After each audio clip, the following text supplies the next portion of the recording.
Hey everybody, Jameson here with a beginner's contact staff tutorial, Contact Staff 101. In this tutorial I'm going to go over a number of principal foundational movements with contact staff that will help you to understand what contact staff means and how to begin to execute it in a formal way. So with basic staff, the fundamental principle is that you're holding on to the staff with your hands, particularly with your thumbs, in order to maintain control and create fun, spinny things, right? Well, you don't have to use your thumbs and your hands in order to make great things happen with a staff, and that is what the principle of contact staff is founded off of, based off of, in principle. So to begin everybody off in my Contact 101 lesson plan, generally I start everyone off with what's called a contact weave. You place a staff at center point on the inside of one wrist, place the other wrist on top of that, put your palms together, and begin to twist.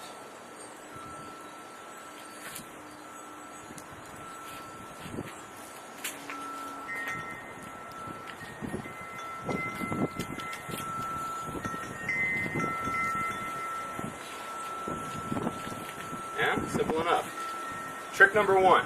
Everybody can do that in 2 seconds. You got yourself a contact staff move, and you no longer have to hold on to it with your thumbs, right? Second thing I like to bring everybody up to speed with is the notion of what a pinch point is and how many of them you actually have surrounding your body. When you grab a hold of a staff with your hands, all you're really doing in a principle is pinching the staff between your thumb and another finger or a part of your hand. It's a pinch that occurs between two or more pieces of flesh. Well, you have parts all over your body that you can pinch with that you don't need to use your thumb in order to maintain the same kind of control. There's one on your elbow.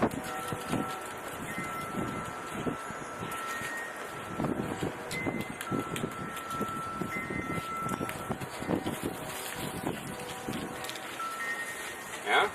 There's one here at your neck, your shoulder.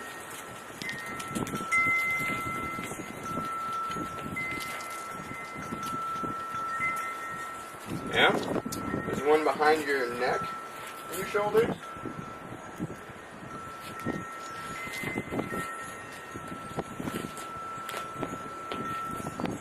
There's one underneath your knee.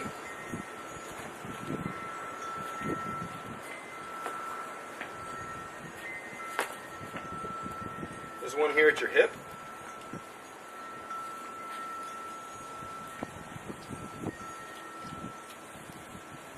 There's one down here at your ankle, slightly less control.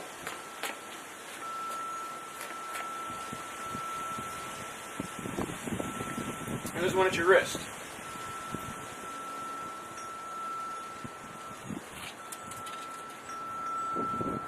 There are also a few other ones surrounded about your body, in between crevices of your shoulder blades, between your butt cheeks maybe even, and between other parts of your body, such as maybe your forearm and your hip, up in your armpit.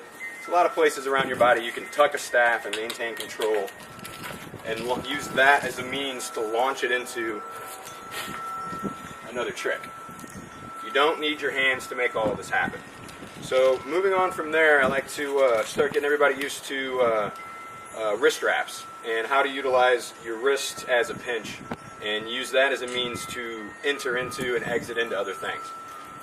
So, start off with your hands about half the distance of your grip from the center to the edge of your grip. Remove a hand and pinch. Try to keep the staff level while you do this. And try to slide back into where you were at. Do the same thing with the other hand.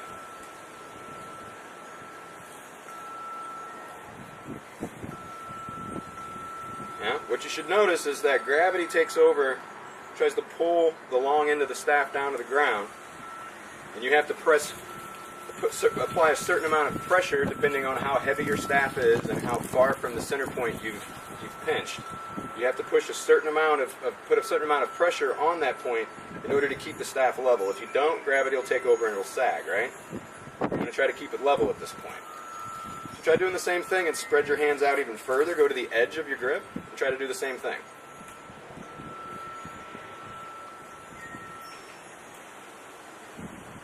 What you should quickly notice is that the further from your center point you you try to pinch, the more you're going to have to fight gravity and all that inertia from the mass on the other end of the staff.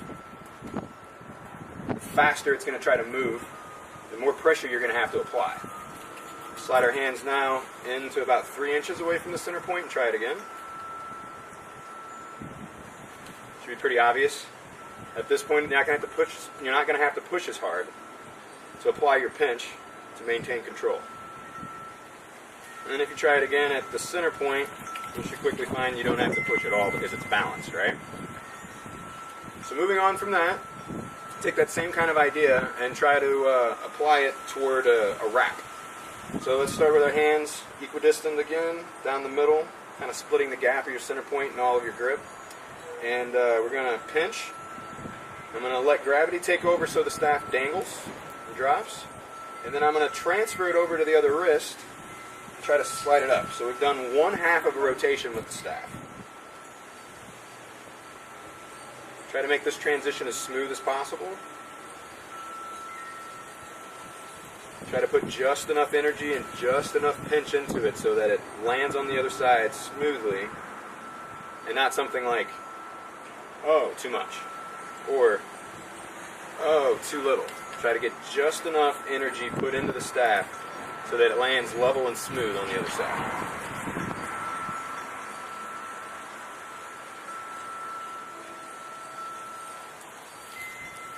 Don't forget to go the other way.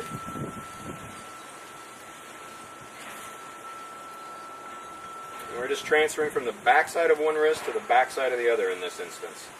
And I'm sorry I skipped over a little part there. Make sure that you are flipping your wrist so that the back sides of them are in contact with the staff,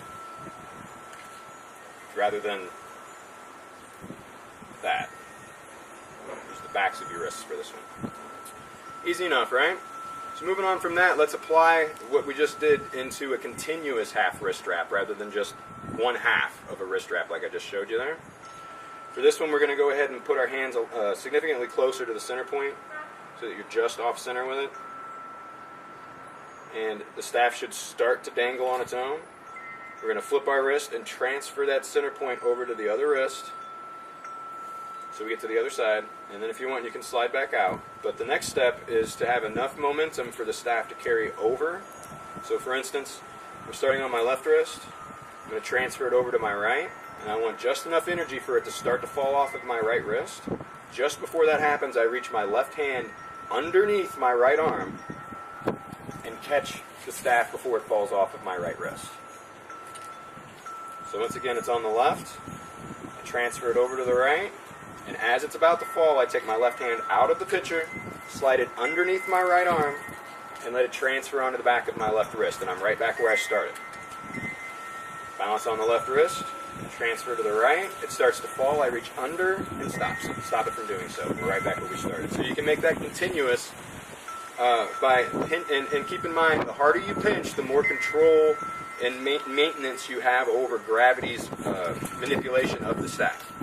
If you don't push hard enough, it may fall off. If you push too hard sometimes, you're putting too much energy into it and the staff will start to spin faster than you intended to and it'll get out of control. Take your time.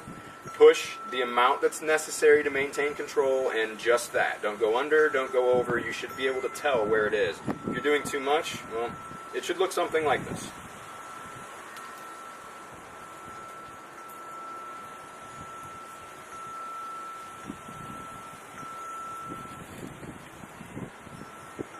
Just enough energy, just enough speed. Nice and slow, nice and easy. Often beginners end up putting too much energy into this, and they don't know how to slow it down, and before they know it, they're going like this, and they're scared, and they can't maintain it, and then they lose control of everything that's going on. Take your time. Take it slow. Apply the pressure necessary to maintain control of the staff, and no more. One wrist to the other wrist, and then back. The 1/2 wrist wrap. Easy enough. Don't forget to do it in the other direction. Don't forget to reach this arm underneath to catch it from falling off of the outside. Underneath to get to it. Yeah? Easy enough? So moving on from there. That's a 1/2 wrist wrap. We're wrapping 1/2 of each wrist in continuous motion. I've skipped the underside of the wrist on both hands in this instance. It's a 1/2 continuous wrist wrap. So moving on from there, let's try a whole wrist wrap. One wrist, one full wrap. The other hand is the guide and the coach for the pinch, but you're wrapping around just one wrist in the process. So in order to accomplish that, keep in mind all of our bodies are different. We all have different sizes of diameters of biceps and wrists and necks and torsos and waist. All of our bodies are completely different. The principle of what you're going to do with this move is the same, but the application is different depending on your body type. So what I'm going to show you is what you need to do, but you may have to adjust the execution of it to account for your type of body. Okay? So what we're going to attempt to do is get the staff to wrap completely around one wrist in continuous motion. As you do this, you will quickly notice that there's real estate that the staff is traveling around. And as it travels, it's going to move up and down the staff. If I were to wrap my hand around this and not account for that, then I'm going to travel way up the staff. You have to account for the real estate that the staff is traveling around. What you're intending to do is have the center point land on the top of your wrist every time it comes around to the top side of the hand. So in order to account for that, there's two things that I use. One I call a slide. You apply just enough pressure to maintain control of the staff on your wrist, but you allow it to slip as you do so. You're putting just enough pressure to hold on to it, but leaving a little bit of lack of tension so that the staff can slide where you want it to, and I end up back on top of my wrist in the process, and it looks like. PS for this, I use more of the back of my fingers. That little crevice right there, and maybe a little bit of the back of the knuckle, not so much the wrist on this one.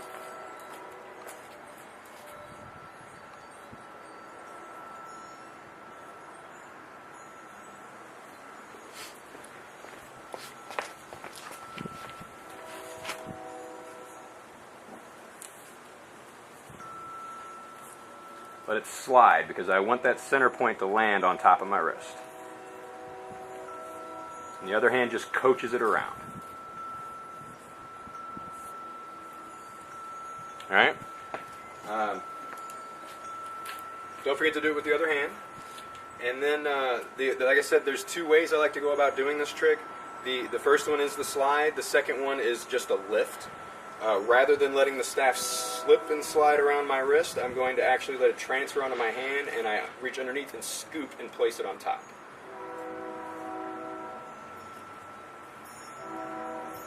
You really have to reach underneath and place the staff on top of your wrist.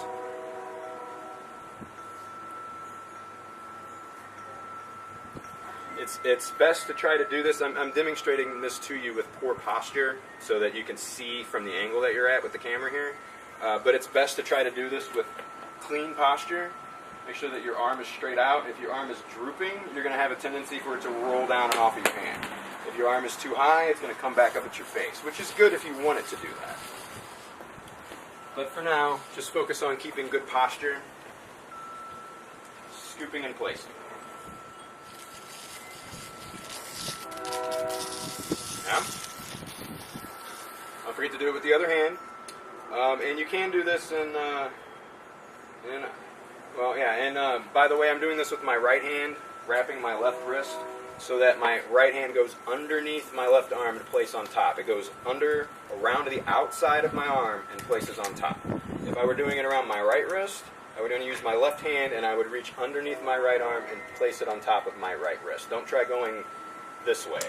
I mean, I suppose you can, but it's not beneficial to the move I'm trying to build you up to now. Rather than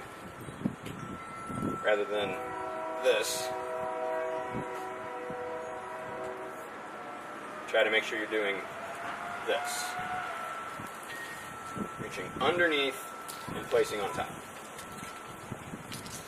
If you need to, you can flick your wrist to adjust with this. If you notice that you're getting off center, you can turn your wrist to account for that, so that the center point lands on that part of your wrist. And when you're ready, you can start playing around with half wrist wraps, whole wrist straps. And then do one on the other side if you want.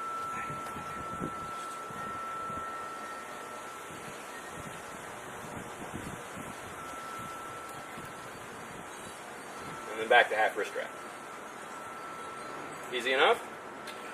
The next step I'd like to build you up to is using this technique to enter into and exit out of and execute a conveyor belt in the vertical plane. The conveyor belt looks like this, with the grip entrance. What I'd like to build you up to be able to do is to enter into that from a wrist strap and exit out of it into a wrist strap. So you never have to use a grip to get into it. So to start off with all of that, once again, it's important to have clean posture. What we want to do, put the staff down for just a moment. You're going to take your hand and you're going to point it out like you're saying stop.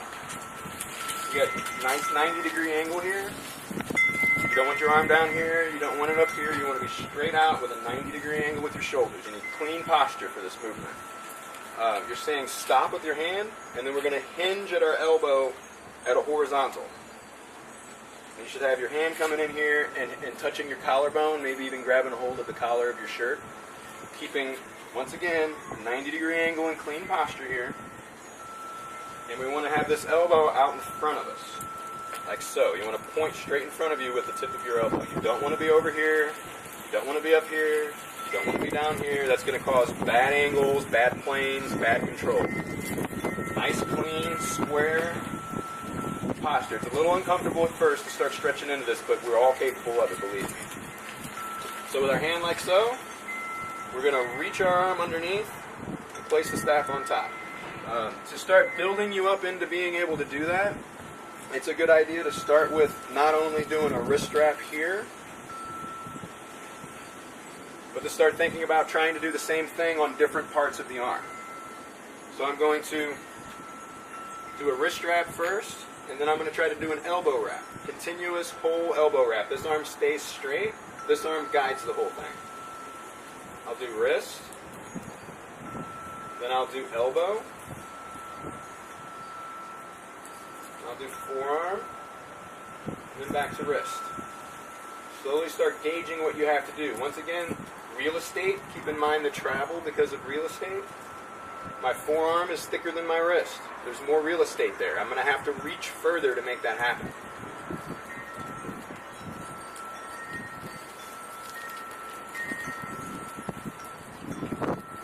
When you're ready, start going all the way up to the deltoid.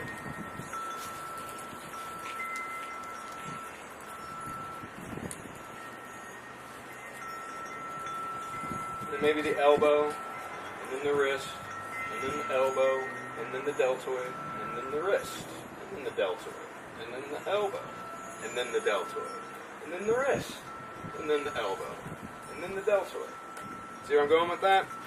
Get used to traveling the staff up and down your arm and using your hand as a guide to coach it into those spots.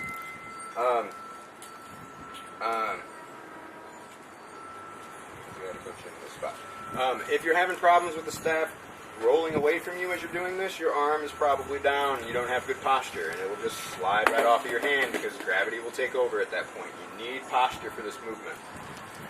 So once that starts to feel comfortable and you can manage to transition from your elbow to your wrist to your deltoid without any problem, you're ready to start trying to manipulate that into this position. If you're not ready for that just yet and you want to start working on the conveyor belt itself, it's okay to jump ahead a little bit. I will allow you to cheat for a moment and use a grip to enter this movement. So to start off with getting used to the conveyor belt, once again say stop, nice posture. Hinge your elbow in at a horizontal so that you're all the way up into your collarbone.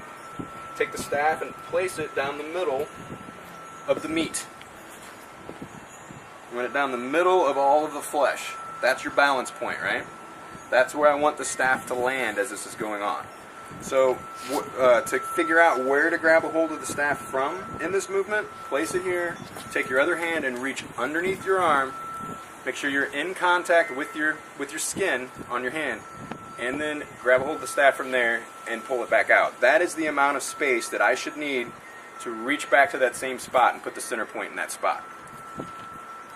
Right there. It's going to be different for all of us, so use this as your gauge.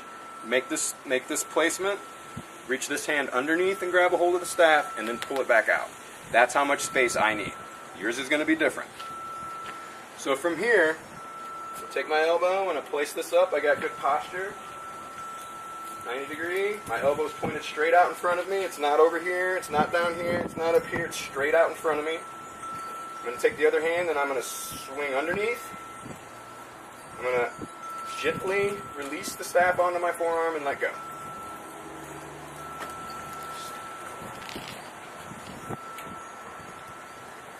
Do this a few times just to get used to where you need to grab the staff, how to release it so that it doesn't just, you're not trying to just smack your skin with a stick here. You're trying to smoothly release it into contact. You need momentum for the staff to carry through and fall off the other side. And as you're doing this, also start thinking about how to control it with just your elbow. When it gets there, give it a little rotation and a little hop. Yeah? Once that starts to get more comfortable, the next step is coming from your elbow bent back out to stop. What we want to happen is for the staff to transition from our bicep to being in contact with our bicep and our forearm, and as the staff comes off of the bicep and is in only contact with the forearm, about to fall, we reach our arm out and say stop. And then you catch at the end of it. So it should look like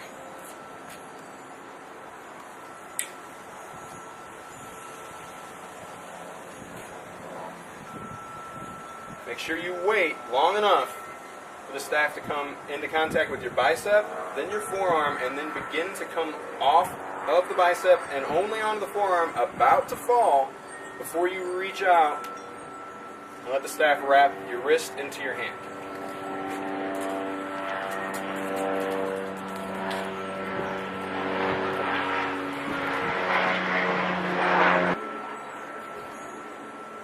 Also, don't forget to add that little swirl with your elbow, a little bit of a hop. It does help to carry the energy through to get it to your wrist.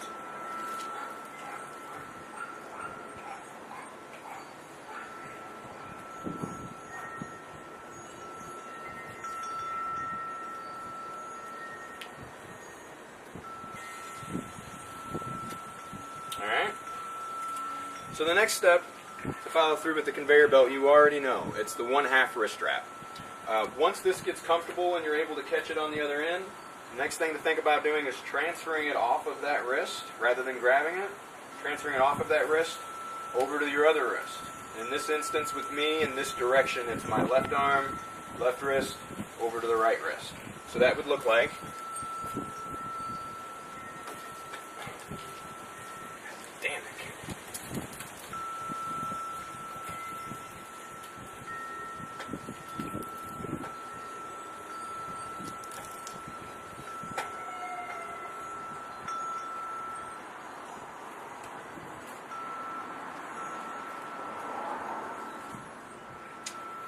if you're ready for that, you can go ahead and just do a continuous wrist wrap at the end of it.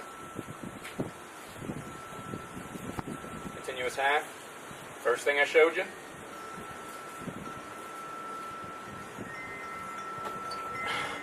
Fuck you, cable!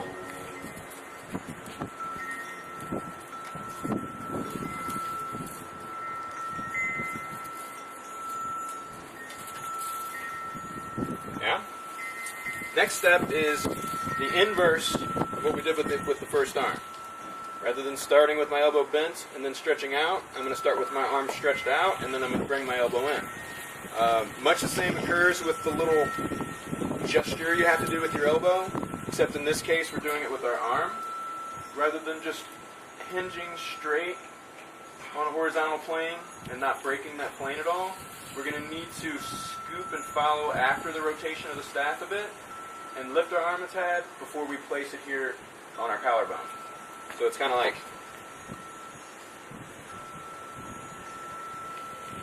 You can get used to doing this without having to use the wrist strap to get into it. You can do a single hand wrist strap.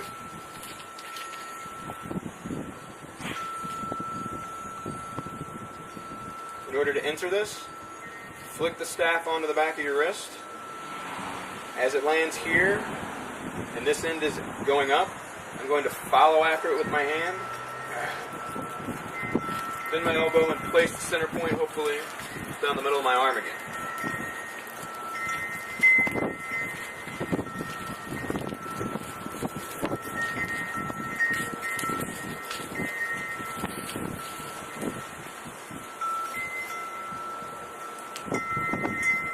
Once again, that little hop.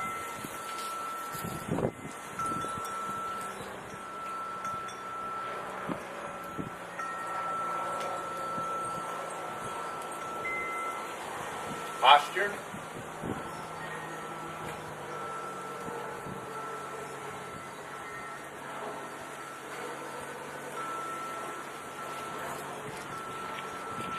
Easy enough.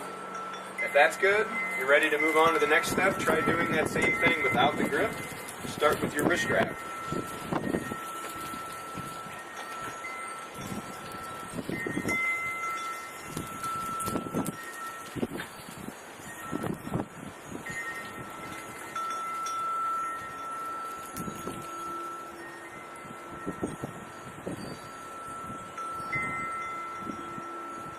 Keep in mind, by the way, I think I forgot to mention, if you're not saying stop, you're not creating an angle here with your wrist. If you're like this, the staff's just going to roll right away from you. There's nothing to stop it from just rolling right off of your hand. You have to have some angle here with your wrist in order to pull the staff in and for it to come out to your wrist and not just keep going off of it. You need to have the stop.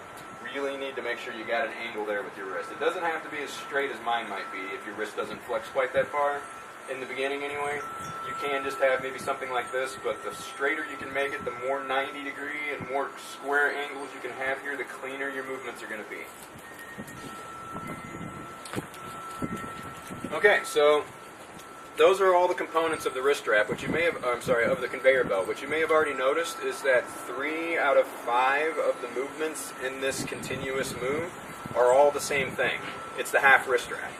You can start with the half wrist, and like I mentioned, travel up your arm with the whole wrist wrap and or arm wrap. When you're ready, bend your elbow.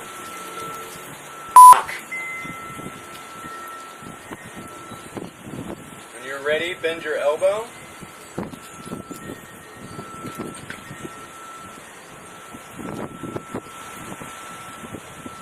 And work on just one side if you like.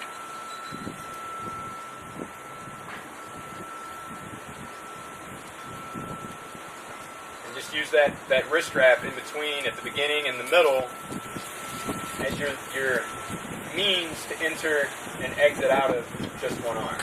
When that's ready to go, try the other arm. Start from your wrist strap, tuck it up here. As it begins to fall out, reach the other hand underneath and catch it and go back into your wrist strap. Same way we were doing here.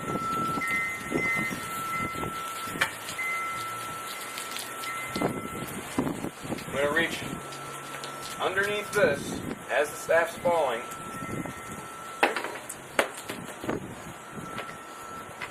As the staff's falling, and catch it on the outro with that hand. And then go back to your wrist strap.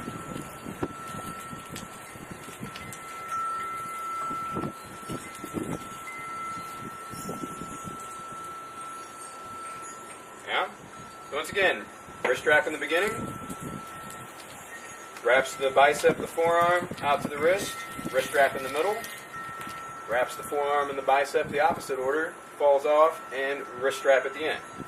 So, wrist strap, bicep, forearm, wrist strap, forearm, bicep. Oops, I messed it up. Bicep, forearm, wrist strap, forearm, bicep, wrist strap. Wrist strap, bicep, forearm, wrist strap, forearm, bicep, wrist strap. And then you have a continuous conveyor belt. Notice, as I mentioned in the beginning, I started you off with a pinch point. I started you off with how to control the staff and make it spin with your wrists and not have to use your hands. You can use the cheater method and use the crutch of grabbing the staff and launching it into this. But then what are you going to do? Grab a hold of it at the end, or you're just going to do one conveyor belt and then grab it at the end? That's your trick? You're going to grab it and then grab it. That's not contact staff. Use the fundamental approach that I brought you up to speed with in the beginning to never hold on to the staff to make this movement happen.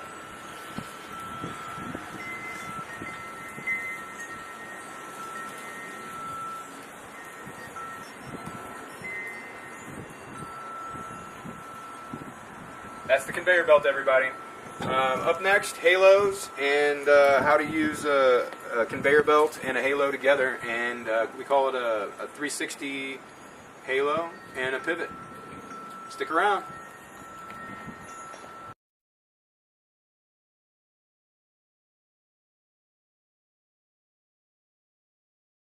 Hey guys, so check this out. The staff you saw me using in this tutorial video is actually one of my own design. I actually make and sell these to the public as well.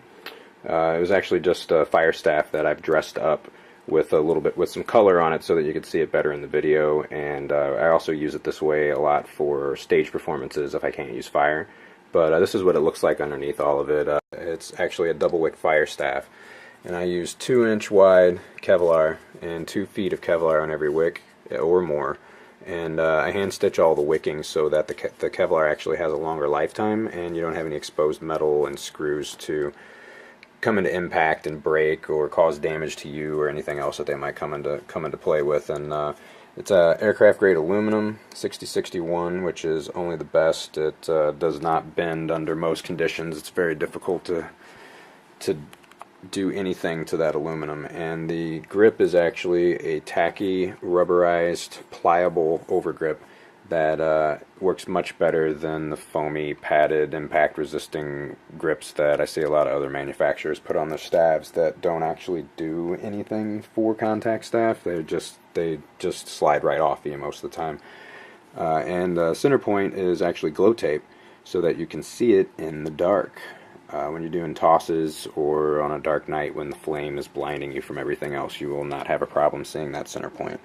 But yeah, I make and sell these. I've got a lot of research and development into them, and that's exactly what I use, and that's why it looks so smooth, because these are smooth, and I make sure that that's the case. But if you're interested in getting one, you can check us out online at Firetech Shop on Etsy.com or on our website, firetechnicians.com. And thanks a lot for watching, everybody. I hope you learned something, and keep spinning.